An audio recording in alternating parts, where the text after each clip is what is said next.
My name is Morgan, and I was diagnosed with stage 3 ductal carcinoma 2 weeks after I turned 35. They determined that I have a 9-centimeter tumor in my right breast. And at this point, I don't know what to tell my kids, my parents, everybody. My children were 5 and 7, and my stepdaughter was 19.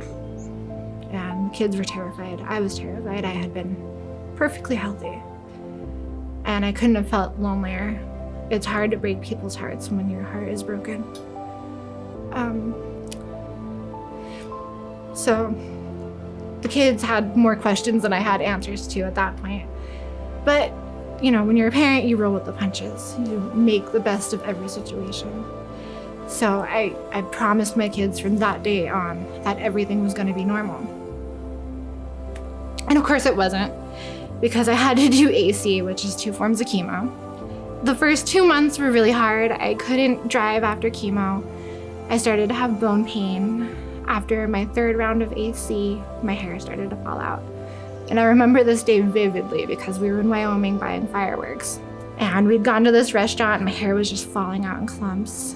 And people were kind of staring at me, and it was hard. We came back to Longmont and shaved my head that night, and I cried. I refused to leave the house for a week.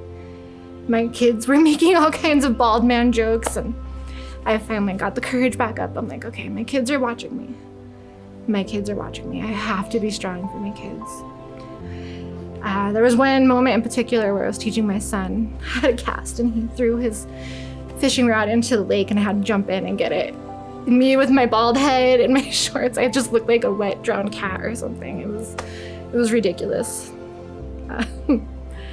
But it was in that moment that I realized I could still be me and have fun and just do all the things that I love. So we began fishing every weekend until my surgery, which was in October. And that was right around the time I got introduced to Roberta's Legacy. And, I felt pretty lonely. Like nobody understood what it was like to have gone through this. And then I met Amy. Amy was inspiring. She was playful with my son and just really took the time to listen, to get to know me, to understand the ins and outs of what I go through with being a mom during chemo and preparing for the next stages. And in that moment, I found a lifelong friend. Amy and everybody from Roberta's Legacy has really helped me. I didn't know sometimes where to turn with the things that I was going through physically. I didn't know what questions to ask my doctor. And it was nice to have people to bounce those ideas off of, to walk into an appointment and maybe not feel so alone because one of them had helped me prepare. I had questions written down. So after my mastectomy, Roberta's Legacy was willing to have somebody help prepare meals for me when I was unable to use my arm. And then there were times where I just didn't need physical help. Amy would help me pay a bill when my insurance was messed up. I knew that my utility bill would be paid. Or like when my son's glasses were broken at school for the 6th time in 3 months, Amy was gracious enough to help me get them replaced. Just things like that kept everyday life going, helped me keep the normalcy for my children, or the new normal.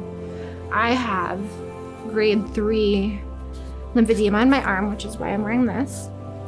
So Roberta's Legacy was willing to reach out and have 2 different people give me massages, depending on my needs. And it's been such a tremendous help. Just with day-to-day life, with my lymphedema, there are times where I can't use my machine, where I'm able to go and get a massage instead, and it helps with the pain, it helps with the swelling.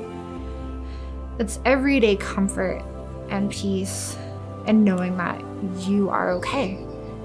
Whatever you're going through with the cancer, whether you are devastated by some news that may have changed, or you're just, you're not feeling it, you're having an off day, Roberta's Legacy is always there for you. So it's nice to have the emotional support and somebody to just help you talk about what you're feeling in the moment and get you through it to the next good thing, Because cancer, that part, that's gonna always be your midline, you're terrible. But anything else is good because you're alive and you get to do it. You don't have to do it, you get to do it. I get to be a mom because I've had tremendous support in getting to this point. I don't have to, I get to, and every day is a blessing.